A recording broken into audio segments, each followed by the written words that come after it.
اس کے ہونٹ ابھی بھی حریم کے ہونٹوں کی حدت محسوس کر رہے تھے۔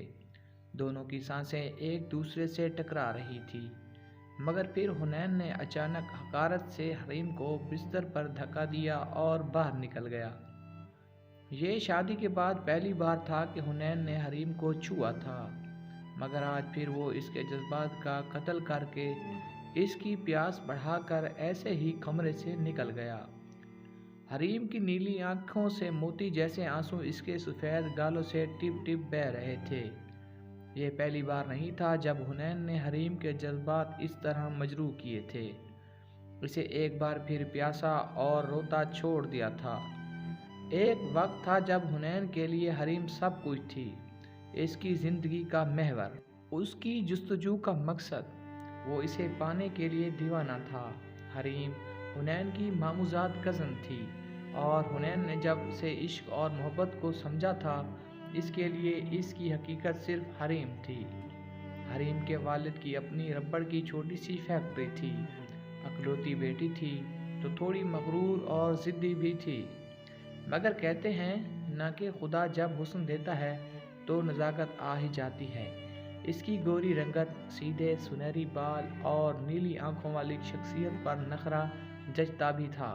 حریم اس بات سے بخوبی باخبر تھی کہ حنین اس کے لیے کتنا دیوانہ ہے، مگر حریم کے لیے وہ صرف ایک عاشق تھا، جس کو وہ جب دل چاہتی اپنی انگلیوں پر نچاتی۔ کہیں جانا ہوتا، کچھ منگوانا ہوتا تو اسے حنین یاد آ جاتا۔ حنین نے جب گریجویشن مکمل کی تو اس نے کئی بار حریم کو کہا کہ میں تمہارے لیے رشتہ بھیجنا چاہتا ہوں، مگر حریم ہر بار اسے ٹال دیتی۔ حنین نے گریجویٹ ہوتے ہی نوکری کے لیے ہاتھ پاؤں مارنا شروع کر دیے تھے، اور پھر اسے ایک گارمنٹس بنانے والی فیکٹری میں اسٹور انچارج کی نوکری مل ہی گئی۔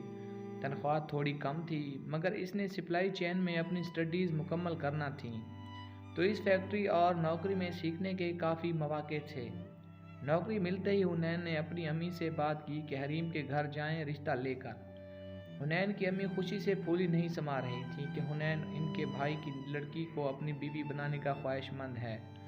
وہ بھی حریم کو بہت پسند کرتی تھی۔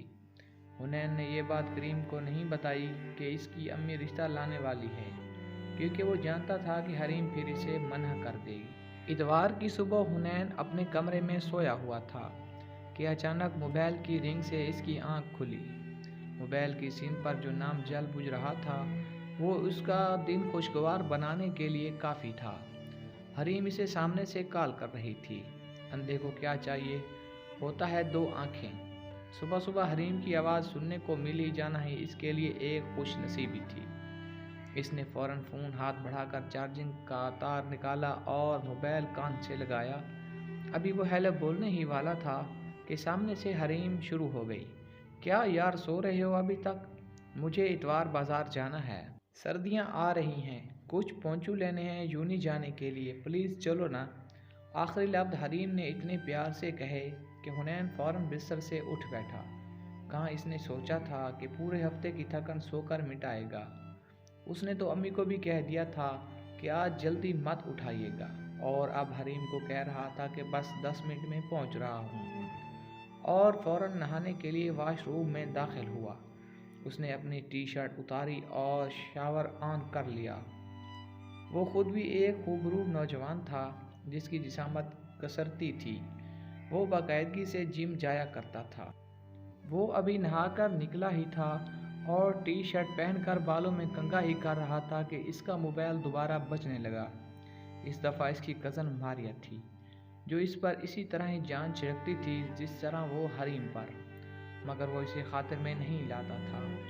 اس نے بیزاری سے فون اٹھایا۔ کیا ہے ماریا، بزی ہو کیا؟ حنین: ہاں ماریا، ایک کام کرو گے؟ حنین: بالکل نہیں، ابھی تو بالکل بھی نہیں۔ ماریا جلتے ہوئے: ضرور مہارانی صاحبہ کے کسی کام سے جا رہے ہوں گے۔ ماریا نے اندازہ لگاتے ہوئے طنزیاً کہا۔ حنین: ویسے تو please mind your own business, اور ہاں بالکل ہم بازار جا رہے ہیں، اس لیے بائے۔ اور ماریا کے کچھ کہنے سے پہلے ہی فون کاٹ دیا۔ بائک لیے وہ گھر سے نکلا۔ حریم اسی علاقے میں 2 گلی چھوڑ کر رہتی تھی، جو کہ دروازے پر کھڑی اس کے بے چینی سے انتظار کر رہی تھی اس کے وہاں پہنچتے ہی وہ پیچھے بیٹھے ہوئے اس پر چلائی، اتنی دیر کہاں لگا تھی؟ کب سے انتظار کر رہی ہوں حنین۔ کیا کروں یار، وہ ماریا کا فون آ گیا تھا۔ رحم: او ہو، تو پھر وہیں چلے جاتے نا، یہاں کیوں آ گئے؟ حنین: سوری بابا، اب موڈ آف مت کرو۔ اور دونوں باتیں کرتے ہوئے اتوار بازار پہنچ گئے۔ تو یہ تھی قسط نمبر 1 اور انشاءاللہ جلد ہی قسط نمبر 2 اپلوڈ کر دی جائے گی۔